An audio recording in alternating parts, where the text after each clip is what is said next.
The approach of Iran's presidential election brings to mind a managerial strategy routinely employed in the West known as buy-in.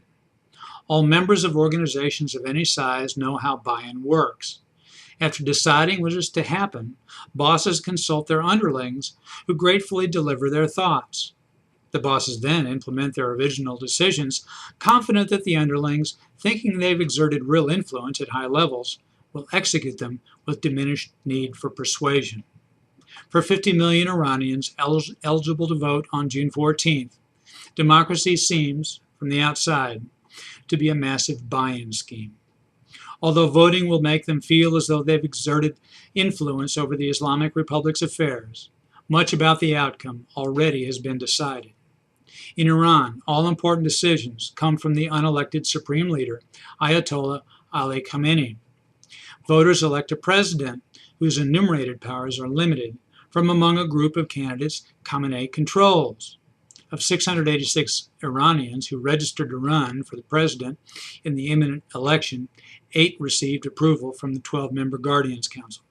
All candidates on the shortlist support the supreme leader and his conservative theocracy.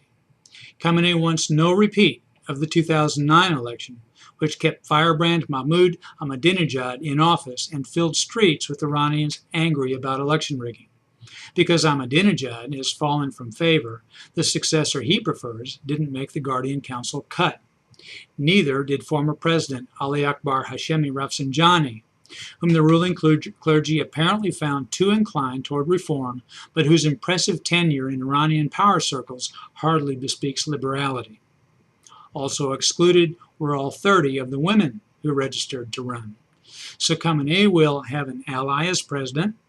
That president will be male, and little about Iranian governance or life will change. Because important decisions that might have been subject to vote already have been made, the reason Iranian troubles itself with an election falls subject to question. Yet the answer is clear enough. The boss wants buy-in. What the boss wants, the boss gets. I'm Bob Tippie, editor of Oil and Gas Journal, and that's the editor's perspective that appeared first in text at www.ogj.com